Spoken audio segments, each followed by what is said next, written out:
प्रणाम पितृदेव, प्रणाम माता।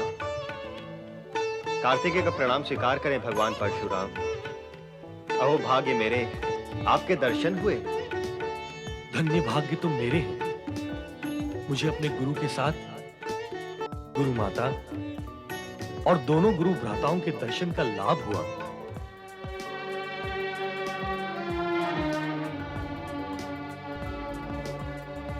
आप भगवान विष्णु के अवतार हैं तो हमारे पूज्य हैं, किंतु भोलेनाथ के शिष्य हैं तो हमारे स्नेह के पात्र भी हैं। इससे पूर्व गणेश का दंत तोड़कर मेरे क्रोध के भाजन हुए। ऐसा प्रतीत होता है कि आपके यहाँ आने से पूर्व अज्ञान प्रवेश कर चुका था, जिसने पहले आपको फिर मुझे प्रभावित किया। मेरे अपशब्दों के लिए मुझे क्षमा करें। नहीं नहीं, क्षमा मांगकर मुझे पीड़ित ना करें। आप तो मेरी गुरु माता हैं। आपको भोलेनाथ का शिष्य मानकर नहीं, भगवान विष्णु का अंशावतार मानकर क्षमा मांग रही हूँ। परंतु मैं तो शिष्य रूप में अपने गुरुवर शिव शंकर के दर्शन करने आया था, पर यहाँ आकर इस शिष्य से दो अपराध हुए हैं। एक तो गणेश पर प्रहार किया और दूसरा गुरु माता को मुझसे क्षमा याचना करनी पड़ी। मुझे इस अपकर्म का प्रायश्चित करना होगा। गुरुवर, मुझे आज्ञा दे, मैं महेंद्र पर्वत पर जाकर इस दोष का प्रायश्चित करूंगा।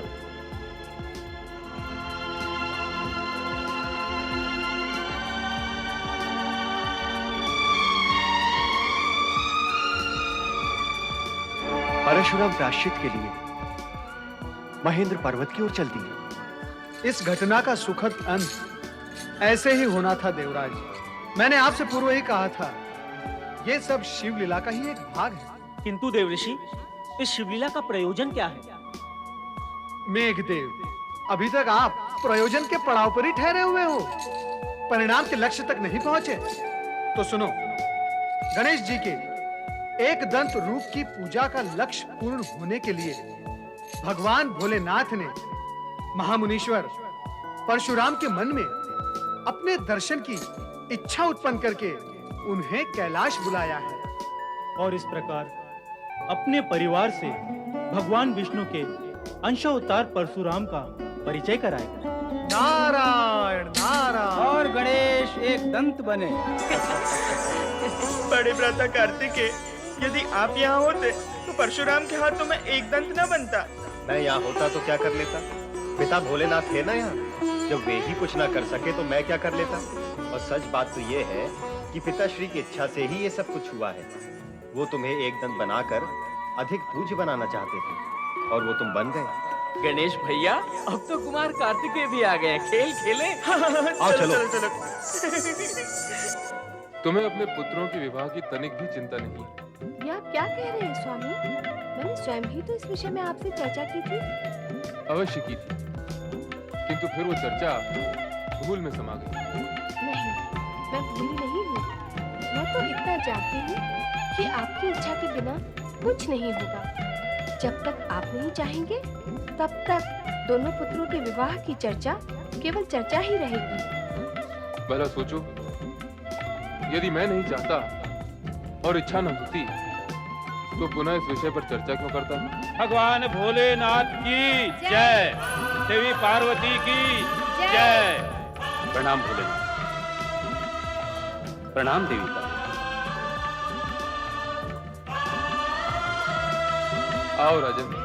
देवऋषि नारद द्वारा प्रेरित होकर स्वार्थवश उपस्थित हुआ हूं प्रभु। अपना प्रयोजन कहो राजा विश्वरूप। जो सर्वज्ञ हैं उनसे क्या प्रयोजन कहूं प्रभु। मेरी ये दो पुत्रियां बुद्धि और सिद्धि, मैं इनके दायित्व से मुक्त होना चाहता हूं। किन्हें सौंपना चाहते हैं इनका दायित्व? प्रभु, आपको और देवी पार्वती को आपकी पुत्र वधू बनाकर। अपना निर्णय प्रकट करो देवी। निर्णय करने का अधिकार तो आपका है, पर मुझे ये दोनों कन्याएं अपनी पुत्रवधू ही लगती हैं। अर्थात मेरे निर्णय की प्रतीक्षा किए बिना ही तुमने ये निर्णय कर लिया। कि इन दोनों कन्याओं को अपनी पुत्र वधू बनाना है। राजन, आप निश्चिंत होकर अपने भवन लौट जाएं। समय आने पर आपको शुभ समाचार प्राप्त हो जाएगा। प्रभु, धन्य भाग्य मेरे। प्रणाम भोलेनाथ, प्रणाम देवी पार्वती।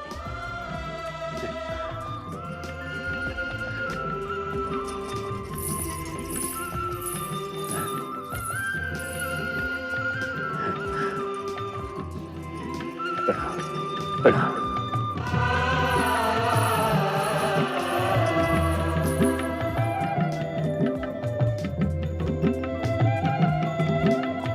माता पिता को प्रणाम। कल्याण भाव। अभी अभी तुम दोनों ने जिन दो कन्याओं को देखा, वे हमारी भावी पुत्र वधू हैं। किंतु विवाह से पूर्व तुम दोनों को विवाह के लिए अपनी योग्यता सिद्ध करनी होगी। क्या आप हम दोनों को विवाह के योग्य नहीं समझते? नहीं नहीं गणेश, ऐसा नहीं है। अपने पिताश्री का अभिप्राय समझो। विवाह से पूर्व तुम दोनों को पृथ्वी की परिक्रमा करनी होगी, और जो भी पृथ्वी की परिक्रमा करके पहले लौटेगा, उसी का विवाह पहले होगा। हम दोनों सोचते रहे कि किसका विवाह पहले करें। अंत में यही एक उपाय निश्चित हुआ। पिता श्रेष्ठ, मैं से पूर्व ही कह चुका हूँ कि मेरी विवाह में रुचि है ही नहीं। विवाह रुचि के लिए नहीं किया जाता है पुत्र कार्तिकेय। वैसे भी विवाह करने अथवा ना करने के निर्णय का अधिकार संतान का नहीं होता है। इसका सर्वाधिकार माता पिता के पास सुरक्षित रहता है।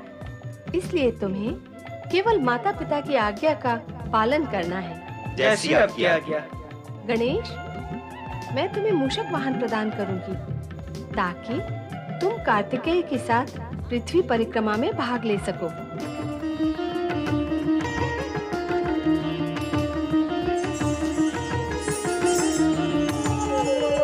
गणेश भैया, आपका ये वाहन मूषक कार्तिकेय भैया के वाहन मयूर से परिक्रमा की दौड़ में आगे नहीं जा सकेगा। तो उत्तम यही होगा कि आप स्पर्धा में भाग ही ना लें और पराजय स्वीकार कर लें। विजय तो निश्चित कार्तिकेय भैया की ही होगी।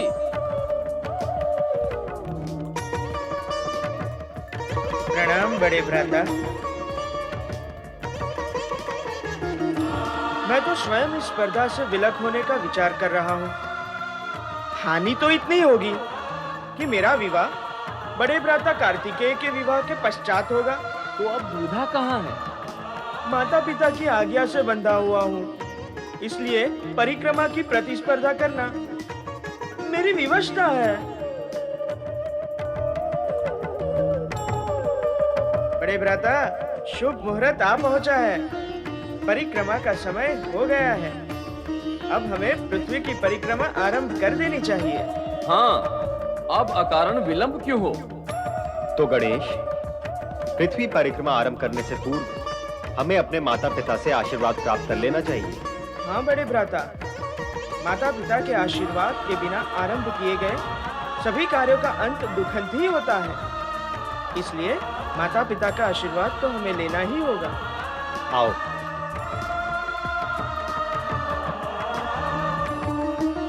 माता गौरी पिता शंकर, जय जय गौरी शंकर।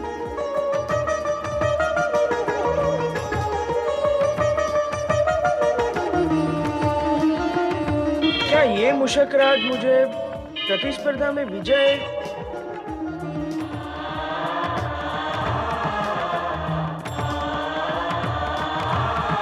कुमार कार्तिकेय की जय, कुमार कार्तिकेय की जय, कुमार कार्तिकेय की जय, भगवान भोलेनाथ की जय, माता पार्वती की जय।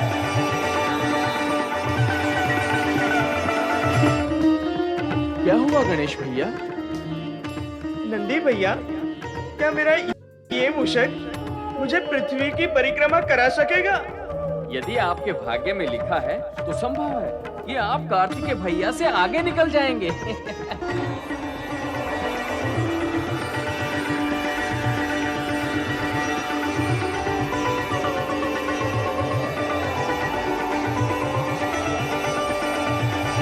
क्यों मुशकराज, मुझे लेकर चल सकोगे परिक्रमा के लिए?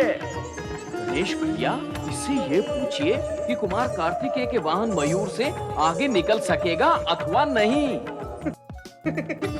जब चलना ही नहीं हो सकेगा तो आगे कैसे निकल सकेगा? ये तो असंभव ही है।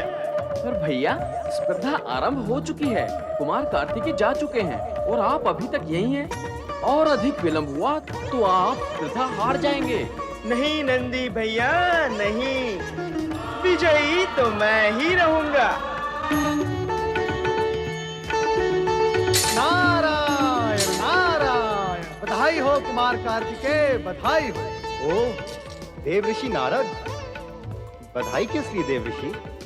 पृथ्वी परिक्रमा की प्रतिस्पर्धा में विजयी होने की बधाई। अभी जय पराजय का निर्णय कहाँ हुआ है? स्पर्धा तो चल ही रही है। नारायण नारायण, प्रत्यक्ष न सही परंतु परोक्ष रूप से निर्णय हो चुका है कुमार। और भला गणेश जी उस मूषक पर सवार होकर आपसे आगे बोलो किस प्रकार जा पाएंगे? कहाँ उस मूषक की मंद गति और कहाँ आपके इस मयूर की पवन गति। भारी भरकम शरीर वाले लंबोदर गणेश जी को भला वो मूषक कब तक और कहां तक ले जाएगा? नारायण नारायण, आप तो विजयी हो ही गए कुमार। पर मैं ऐसा नहीं मानता देव ऋषि। अप्रिय सत्य को मानने में तनिक विलंब तो लगता ही है कुमार। आपको गणेश जी के प्रति अत्यधिक स्नेह है। अपनी विजय और उनकी पराजय ये आपको प्रिय नहीं है, परंतु परिक्रमा में आपकी विजय ये पूर्व निश्चित सत्य है। नारायण नारायण।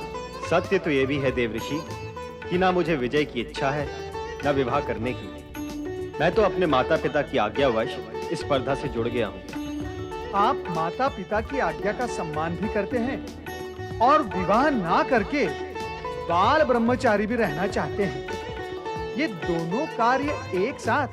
नारायण नारायण, आप कैसे कर पाएंगे कुमार? आप ही मेरा मार्गदर्शन करें देव ऋषि कि मैं ये दोनों कार्य दुविधा रहित होकर कैसे पूर्ण करूं। फिर तो एक ही मार्ग है।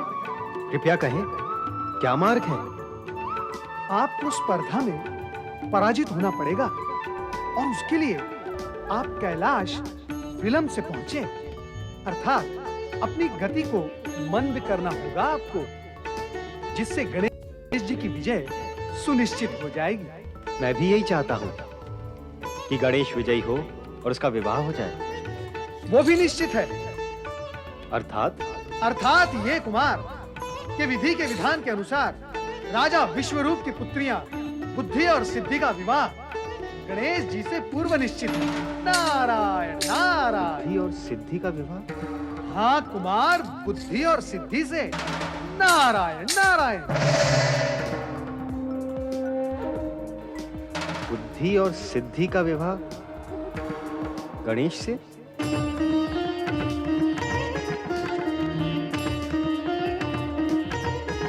गणेश भैया, आपने ये नहीं बताया कि आप विजयी कैसे होंगे? विजयी तो वही होगा ना जो सारी पृथ्वी की परिक्रमा करके सर्वप्रथम आएगा, अर्थात जगत की परिक्रमा। हाँ हाँ, तय तो यही हुआ था। जो तय हुआ था उस तथ्य को सत्य में पारिवार्तिक करने के लिए मुझे एकांत में विचार करने दे नंदी भैया। यही मेरी आपसे प्रार्थना है। आप जाइए।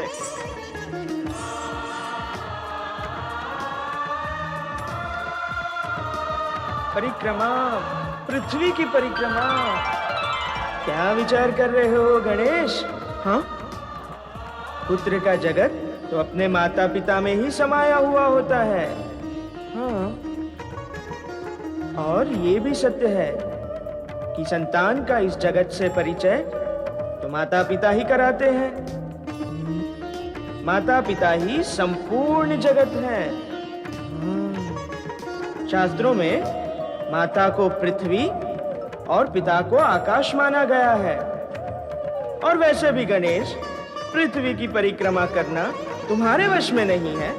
हाँ, इसीलिए प्रायश्चित रूप में अपने माता पिता की परिक्रमा कर लेना ही तुम्हारे लिए उचित होगा। माता पिता की परिक्रमा ही पृथ्वी परिक्रमा के समान होगी। जाओ गणेश।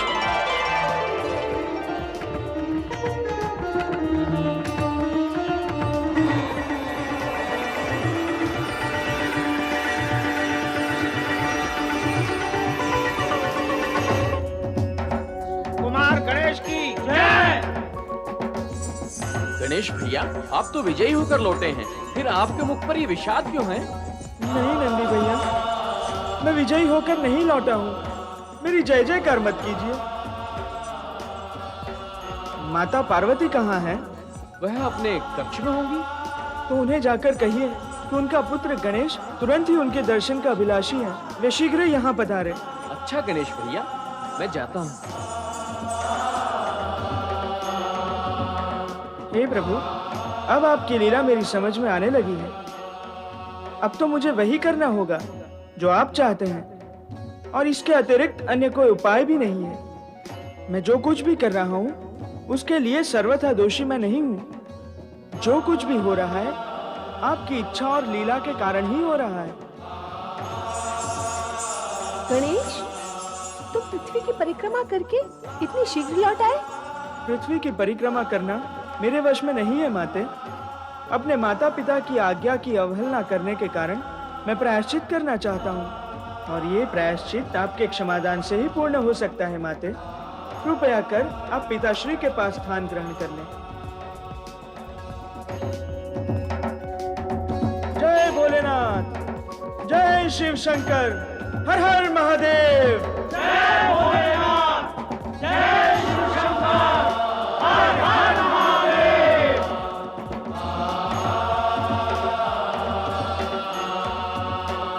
प्रणाम स्वीकार करें स्वामी।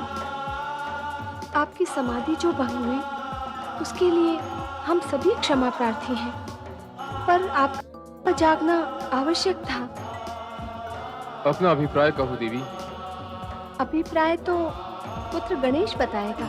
माता गौरी पिता शंकर, जय जय गौरी शंकर।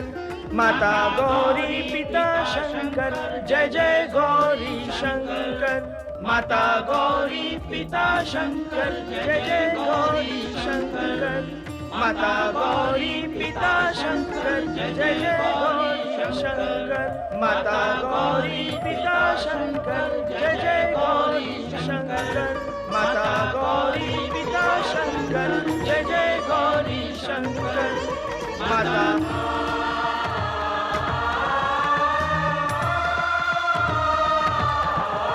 माता गौरी पिता शंकर, जय जय गौरी शंकर।